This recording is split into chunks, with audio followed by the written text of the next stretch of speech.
The mail had been sitting on the kitchen counter for hours before Monica finally dared to pick it up again. A thick cream-colored envelope embossed with golden letters.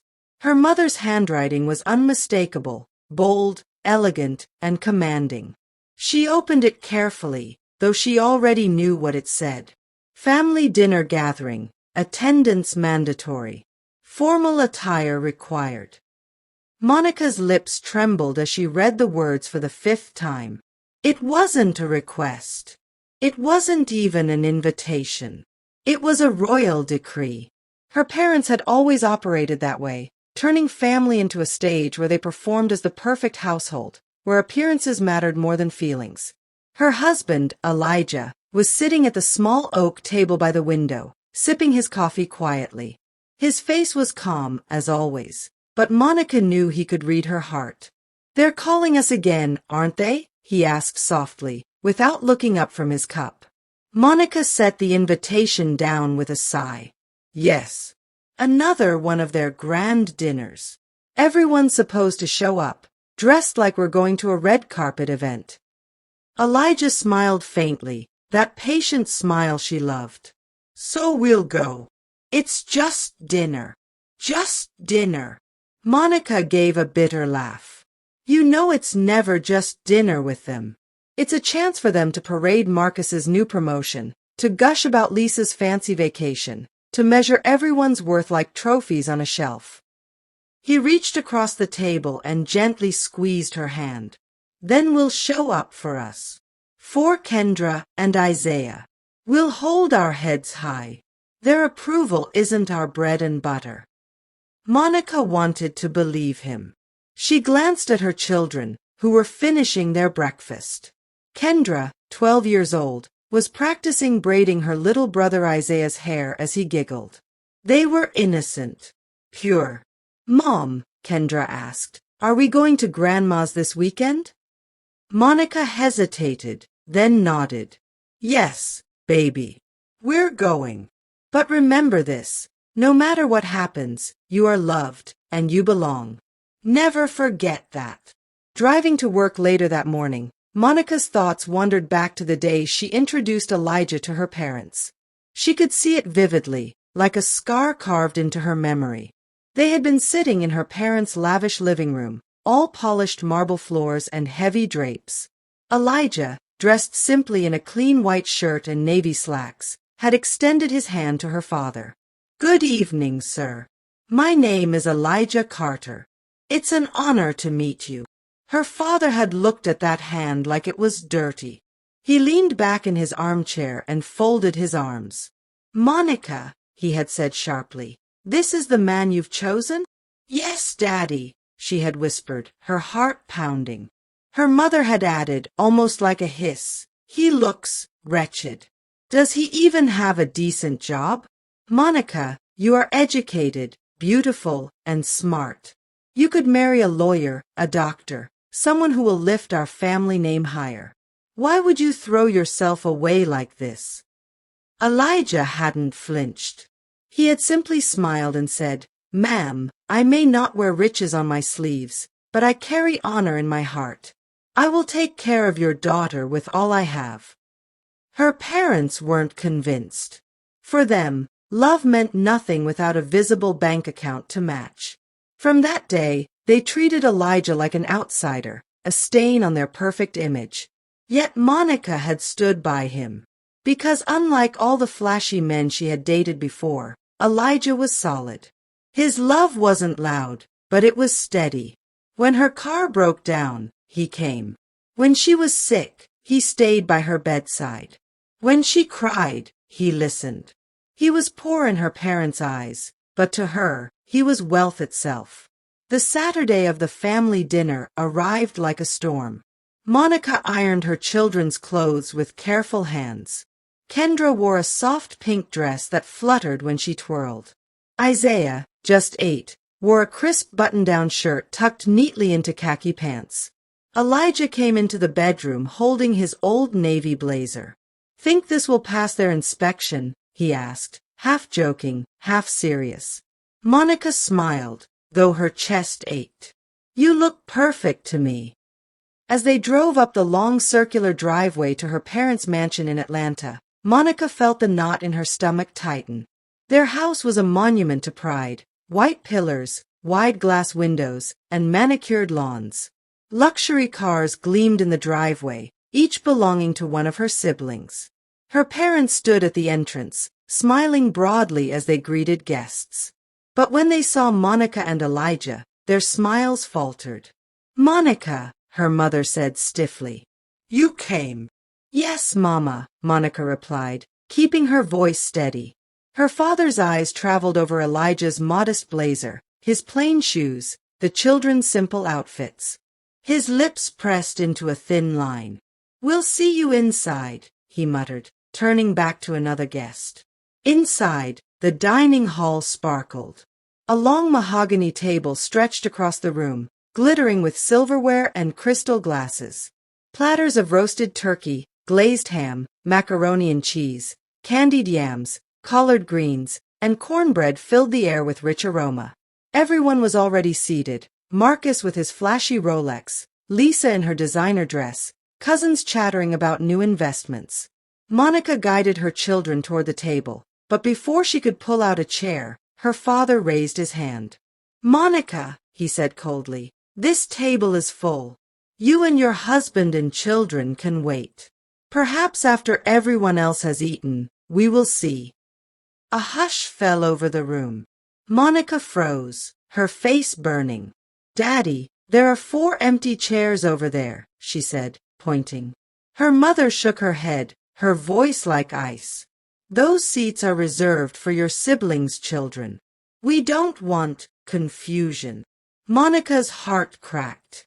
Kendra looked up at her with wide, confused eyes. Isaiah tugged at her sleeve.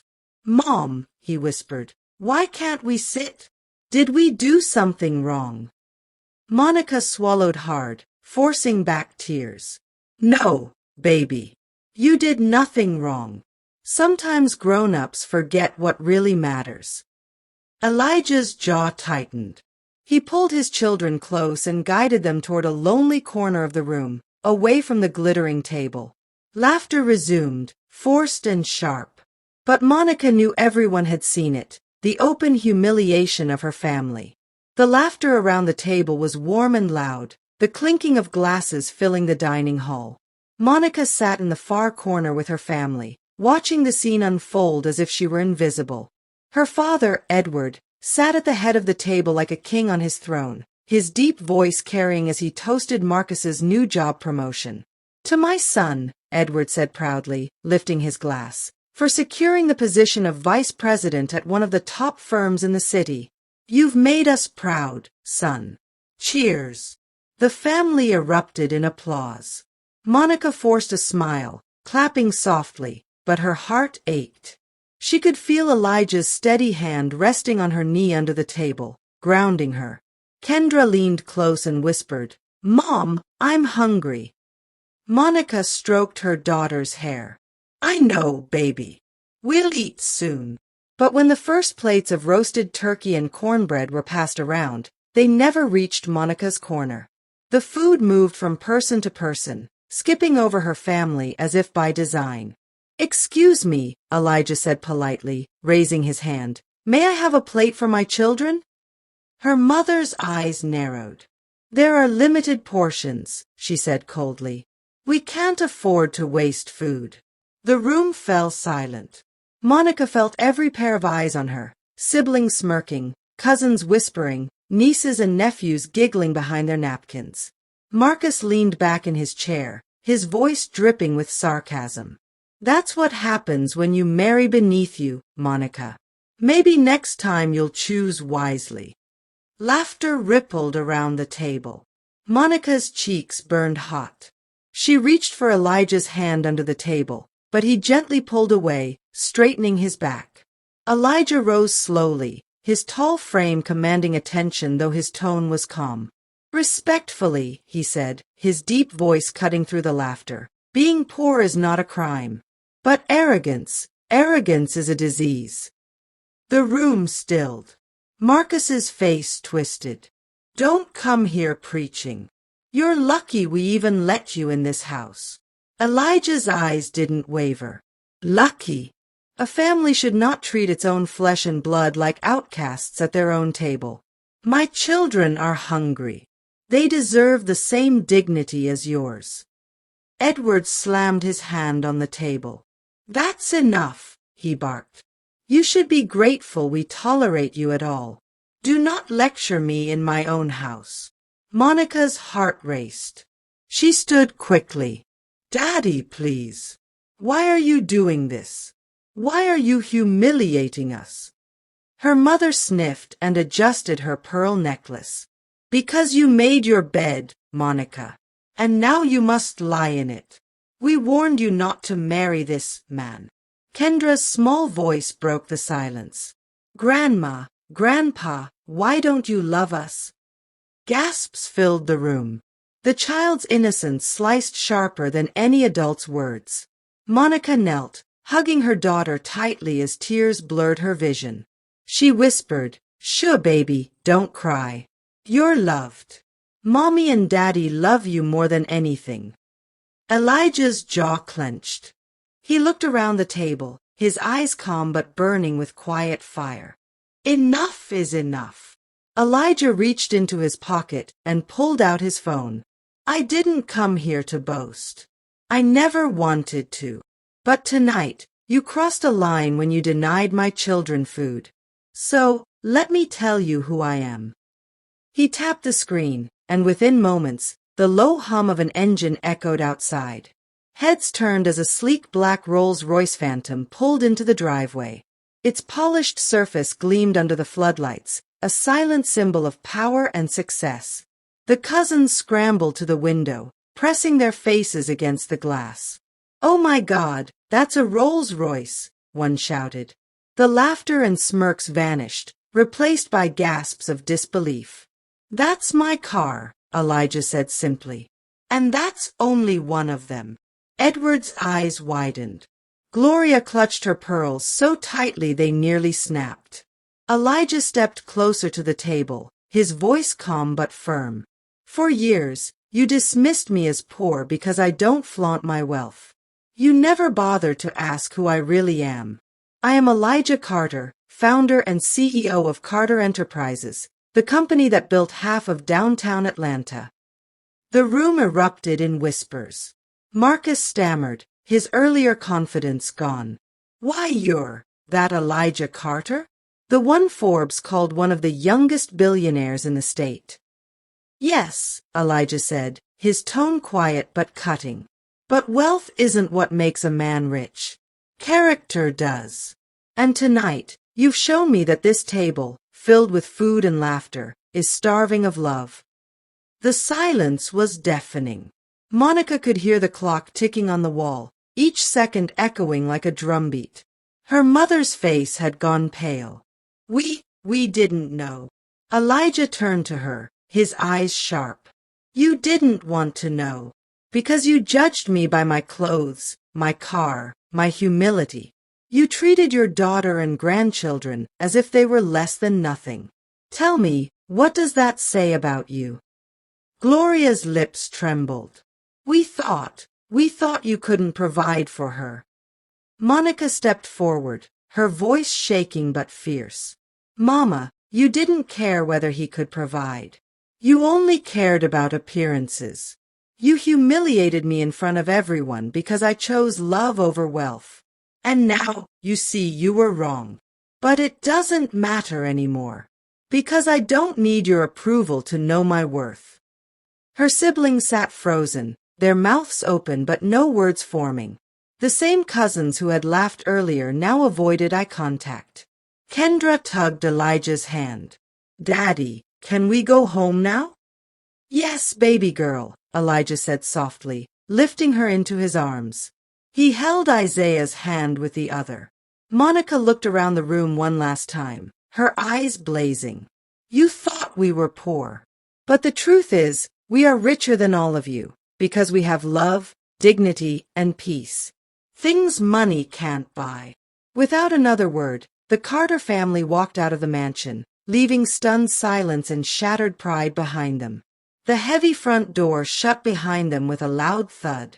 Outside, the cool night air wrapped Monica like a blanket, soothing the fire that burned inside her chest.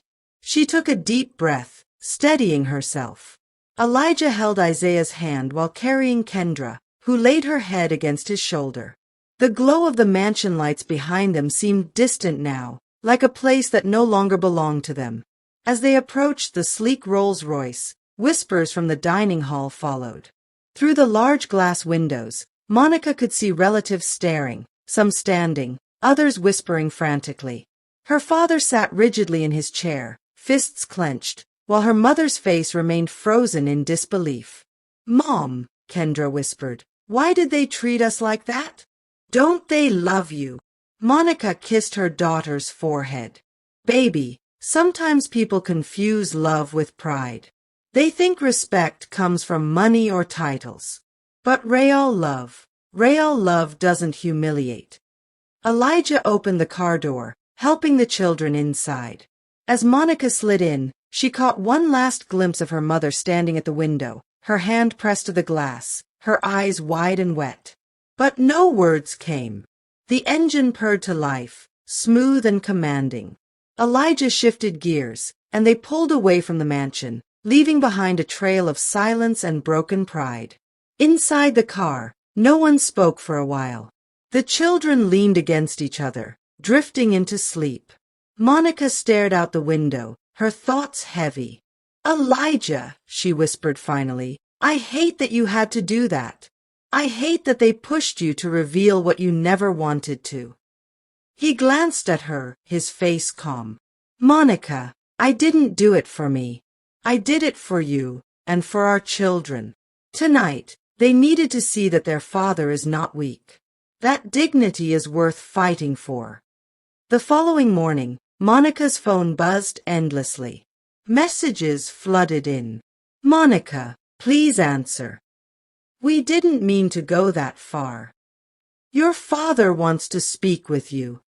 Come back, let's talk." Her siblings texted too. Some apologized half-heartedly, others made excuses. "You know how Mom and Dad are." Monica ignored them all.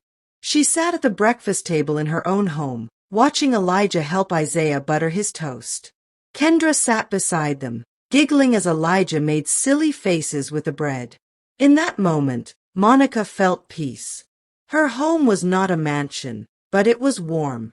Her table wasn't covered with silverware and chandeliers, but it was filled with love. Later that week, her father called. His voice was shaky. "Monica, I was wrong. We were wrong. We should have treated you better. Can you forgive us?" Monica listened in silence, her heart torn. Part of her wanted to scream, to remind him of the humiliation, the years of disdain, the way her children's eyes had filled with confusion and hurt. But another part of her knew forgiveness wasn't for them, it was for her own peace.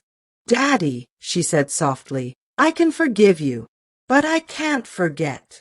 And I can't let my children grow up thinking it's normal to be treated like that. If you want a relationship with us, you'll have to learn to value love above pride."